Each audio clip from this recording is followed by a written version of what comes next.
Hey everybody, welcome back to my channel. My name is Thomas, yours truly, the owner of Epitome of Excellence Designs and Decor, otherwise known or referred to as EOE Designs.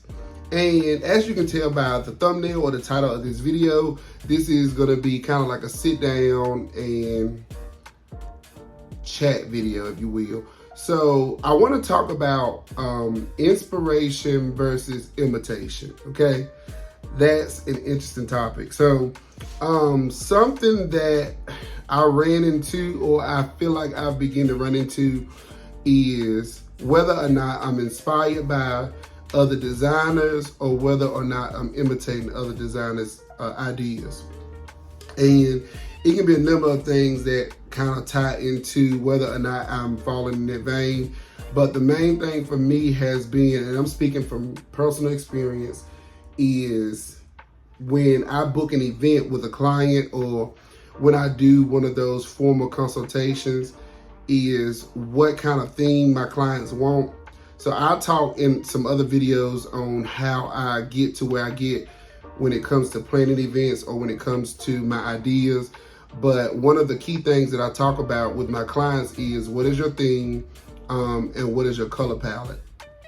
From that point, that's when I decide whether or not, y'all have referred to me a lot of times, refer to what I call an accent color. And my accent colors are things like the glitz and the glam kind of items that I would use in the events, like gold, silver, black can be an accent color, or rose gold. And I'm sure there are other colors out there that can be considered as accent colors, but those are really the colors that would be like a base color. That's a good way to put it. It would be a base color or something that is like a universal thing for the event. That way, if you have those tones in the event, it doesn't throw it off. Now, what I normally do to determine those colors is if it's gonna clash or if it's gonna merge or blend well with the event. So that's something that I would get, or that I would decide really myself most of the time what the accent color is, unless they have a preference or unless that event specifically says, hey, I want to use gold, I want to use silver. But I wanted to talk about, first of all, I want to talk about inspiration. So it's real easy to get what I call writer's block when it comes to doing events. A lot of times you'll run into situations where I've had a couple of people email me or inbox me on my event page where you are doing an event for the first time and you don't really know where to go with like centerpieces. Centerpieces is always the biggest thing for these events because that determines what the theme of the event is going to be, or what the idea or what the focal or focus point of your event is going to be. So a lot of times I struggle with mainly the centerpieces. I know it don't seem like it, and y'all get on me all the time about me being knowledgeable in what I do, but I'm gonna be honest, it's the Lord himself, because I have not done any kind of studying to get where I am. I have not done any kind of research. I just get my inspiration. I'm asleep, the Lord drops it in my spirit. It's a number of things that inspires me. So when it comes to being inspired, I know it's hard to get writer's block from not being familiar with an event. The main events that I kind of struggle with is the men's event. Unless it's a straightforward event, unless you say, hey, I want this, and this, I don't want this, I want to exclude this, then I tend to struggle with it. And I tend to struggle with centerpieces. And like I said, it seems like I don't, but I do. And in male events, you don't want to use a lot of floral centerpieces, but they have their place. I'm gonna turn the fan on real quick, y'all, because it's getting hot. Hopefully y'all can still hear me. I had the vent closed too in here, so. You don't want to use a lot of floral centerpieces, but they, like I said, they do have their places. So I don't necessarily shy all the way from doing floral centerpieces when I'm doing a man's event, but I try to include masculine pieces too to offset that. So a lot of times I have to use like things like Pinterest, Instagram, TikTok, Google, and I'm in some Facebook groups to get inspired by what do I want to do for these events, what do I want to or just get an idea of something. So I consider that to be inspiration. I'm not copying anybody's work, but I am saying, hey, for a 60th birthday party, what have other people done to bring out centerpieces, or to use the centerpiece ideas, or to use the decor ideas, or I don't necessarily use it a lot for staging, because the staging is my signature look. I feel like what I do with the way I set up my events is signature to me. I've ran into a lot of people sometimes, they say, I know that was your event because of how this, and this was done. So I feel like that's a signature piece to me, so I don't necessarily look for staging of events. I look for the centerpiece. I don't even look for the colors of it, because whatever the colors are is what it's going to be. And I oftentimes get my inspiration from like those sites. Sometimes it's best to just go in stores and to get inspired from what you see. Like, y'all see me a lot of times in places like Ross, in Burlington, in Roses, Walmart. I've gotten inspired from things in Target. Then I have the arts and crafts store, Hobby Lobby. Like, I walk all of those aisles, or almost all of those aisles, to get inspiration from things for events. And if there's something I see, I make a mental note of it, like, oh, I can use that next time. I just recently saw some stuff in Marshalls that I'm gonna grab probably tomorrow for an event. And I'm so thankful that the client that I'm booking actually is a repeat client. She did an event way back before I started recording. I'll insert a picture of what her event looks like. It was like a jungle themed birthday party. It was outside, and y'all know I don't do outside events anymore, but it was outside, and this is just a look at what I did for that event. And I probably was only 6 months into doing events at the time. But she booked me again, and she told me I have free course to do anything I want to do, as far as colors, as far as the layout. Only thing she wants to do is a little piece of heaven. So I'm excited about that, because I get to be creative. So I get inspired from going to different stores. I use my wife's inspiration. I say, hey, what ideas do you have? And she'll tell me what I can use. And another thing I like to use is, if it's a kid's birthday event, like I have Dr. McStuffins, I believe I have to do one. Boss Baby, I'm familiar with Boss Baby, so I didn't have to watch that. But sometimes I just watch the movie. If it's a kid's event and I've never seen it, I'll watch the movie. And I haven't done anything really that I don't feel comfortable with, like Strawberry Shortcake. I did Boss Baby, which was a baby shower. I can't think of other ones that I've done, but if I'm not familiar with like what all comes with it, I did a board story. This is like my second YouTube video here, if not the first. A board story where I had to get inspired from watching the movie, and I love the Toy Story movie, so that's how I get my inspiration. So just to kind of summarize and sum everything up, you can use online sources like Facebook, Instagram, TikTok, and Pinterest to get inspired. Peruse stores, shop, walk these aisles, see what kind of props and things you can use. Watch the movies, or lean on people that have done these events before, and just, hey, what would you do in this kind of event? Give me some ideas. So that's what I consider inspiration. What I consider to be imitation is when you got a client who sends you a plethora of pictures saying, hey, I want to do this kind of event, and they'll say ideas, but realistically, they want their event to look like that.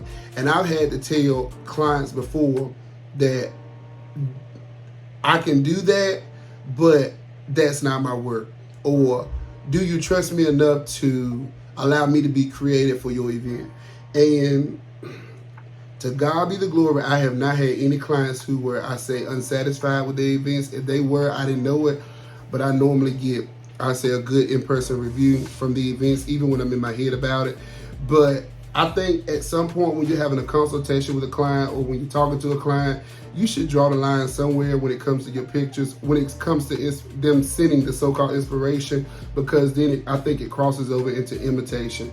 So if they're sending centerpiece ideas from like Pinterest or those online sources, and they're saying, I want my stuff to look just like this. Or if they're sending balloon work and they're saying, I want it to look just like this. Or if they're sending the colors and everything is elegant, and these events, the events that they're sending are probably events that people are paying $6,000, $7,000, $8,000 for, and their budget is not even $1,000 for the event. you got to be realistic when it comes to it. So most of the time I'll kind of say, I kind of steer my client back into the right direction with, hey, you know, I know you reached out. This is what I normally do. I say, hey, if you get a moment, go check out my work on Instagram or go check out my work on Facebook. Normally they've already seen my work, but I want them to get back in their head what I offer as a designer, what I can do for them as a designer. So a lot of times that's what I do, but I don't like when they send me a lot of pictures. I've had clients send me one picture and say, this is what I want. I love clients like that because I can take that one picture and my gears get to going. Like I did the hot air balloon baby shower. Only thing she sent me was like a small backdrop, and she said, these are the colors. I don't even think she said these was the colors, but I went with those colors and did a whole event based off of that. And some clients don't send me anything at all. I love those kind of clients. If they come to me and they say, hey, I'm doing a baby shower and my colors are lavender, purple, plum, mauve, if you know, just throwing out colors like that. If they come and tell me that, I love that because then I can be creative and I can say, oh, what do I think of when I think of those colors? What do I think of when I think of that kind of atmosphere? I'm going to give you a great example. When my client did the Other Places We'll Go baby shower, I think I saw a comment about that one time. Somebody said that when they thought of Other Places I Go, they thought of Dr. Seuss. I did too, but I also thought of Other Places I'll Go as far as on a train, on a bus, sitting at a bus stop, on a plane, in a wagon, in a car. I thought of things like that, and that is actually the route that my client wanted to go. And if you go back and look at that baby shower video, she made it specific that she did not want any kind of bling for that event.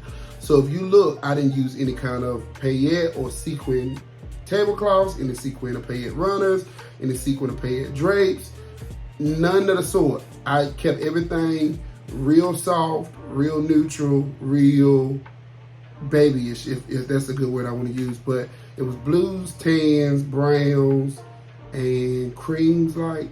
But I think that's one of my favorite events that I've done because she sent me the ideas. I think she sent me a couple of TikToks and I kind of fed from that. But when they send you these events, y'all, don't imitate these events because people will pick up on you imitating them.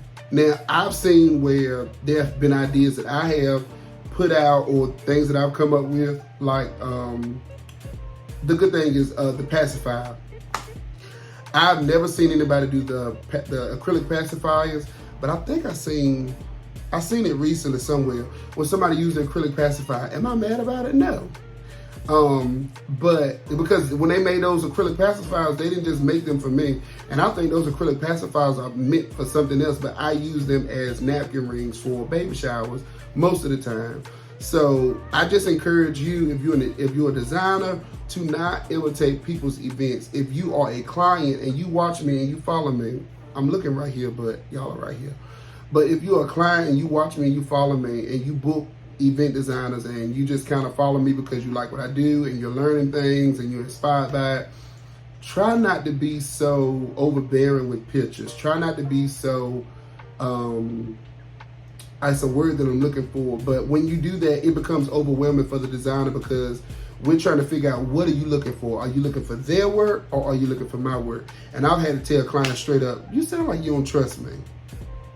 You sound like you don't feel comfortable with what you came to me for me to do.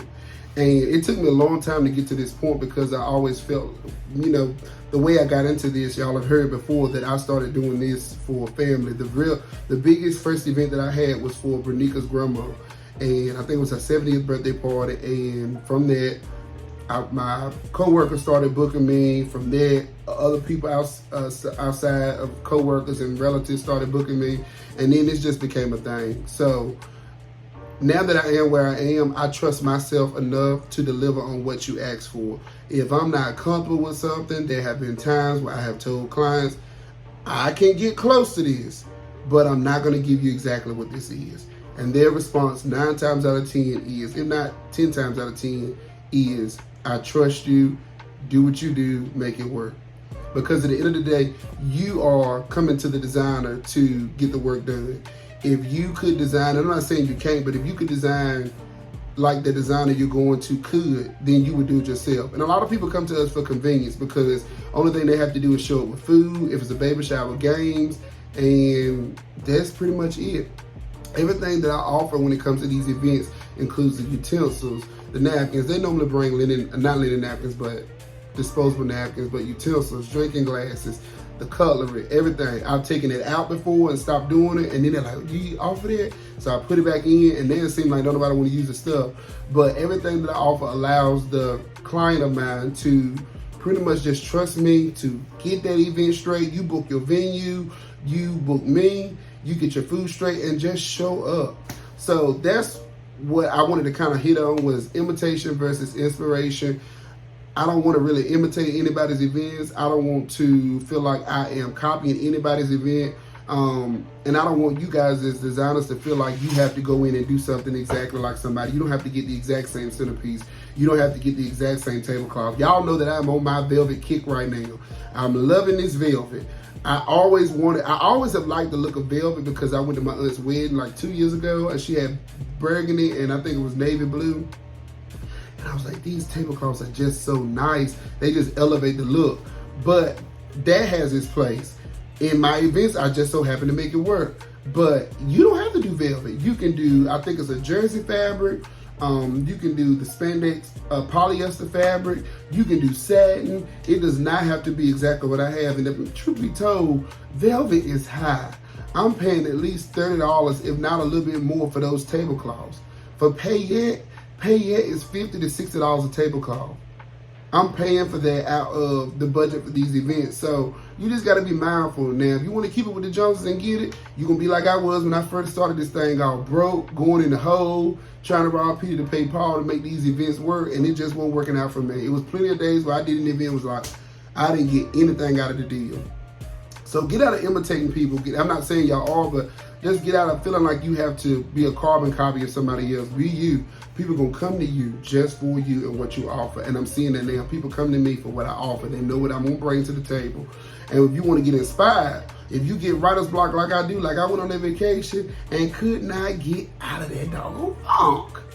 I could not get out of it. I stayed in it for a week and a half, I think, until I got to the point where I was procrastinating. And I said, if I don't do this event now, I'm not gonna be able to get my order in. And I ended up having to push myself into it. And that was the event with the Heaven Sent, with the blue and the silver that y'all loved. And I really want, I'm not gonna say I wasn't a fan of it, but I was like, oh, I got it done. And the Boss Baby shower. And then, so I had to get out of it, get inspired. I didn't really look at anybody's work to get inspired by Boss Baby. The only thing I looked for was the black Boss Babies because that's what my client said she wanted. And I figured out how I would make cutouts for them because I didn't want to go on Etsy. If you order cutouts that size from Etsy, you're going to pay $20 a cutout. So I went to the easy route. I went to Walgreens and got a hot knife and printed my stuff off and made little centerpieces. Same thing with the cloud centerpieces. My client has sent me some cloud centerpieces. Those are not the centerpieces that she sent me, but I delivered and I made it work with what I had up here. I said, I think I can use acrylic stands because they're clear. The attention won't be drawn on those acrylic stands, and now I can do the clouds up top. And then I said, I should add some fairy lights to draw your attention to the clouds. So that's how I got those centerpieces. And I plan on doing a tutorial. If not, I've already done it, but I don't know how I'm even gonna upload this video, but that's how I got the idea for that. So, and I got a twofer out of the deal. I was able to make those centerpieces, and then I got some acrylic stands versus those little sticks and stuff that I showed y'all that I took back to Hobby Lobby. Instead of gluing those together, spray paint those, and then having those in my way in my storage to where they will only be used for something like that, I use the acrylic stands and I can go back and put full centerpieces on them or use them for something else. So that's all I wanted to talk about, and I pray and I hope that this video was helpful in a way, just to get, give you guys an idea of what I consider or how I do what I do or what I do what I do. I just wanted to share that. That was real heavy on my heart to share with you. Don't let your clients bog you down with pictures and with micromanaging you up into the event. It's okay to have a consultation. It's okay to have a follow-up consultation prior to the event. But if you're meeting every week with clients and they're steady sending you stuff up into the event, that is overwhelming, especially once you've already planned and ordered your stuff and they're sending more stuff that does not even fall in line with what you initially talked about. You're gonna have to stop them. I know they gave you your money. I know you feel like you owe it to them to deliver on what they're asking, but you gotta be realistic sometimes, okay? So that's all I really had to talk about. Again, thank you so much for stopping by my channel. I was able to just ramble. I'm not even saying ramble because that's not a good word for this, but I was able to discuss that for the last 20 minutes or so, and I appreciate you stopping by. Make sure before you leave, you hit the subscribe button and click the notification bell so you get notified when I upload my videos. Until then, thank you guys for the support. Thank you for tuning into my channel, and I'll catch y'all in the next video.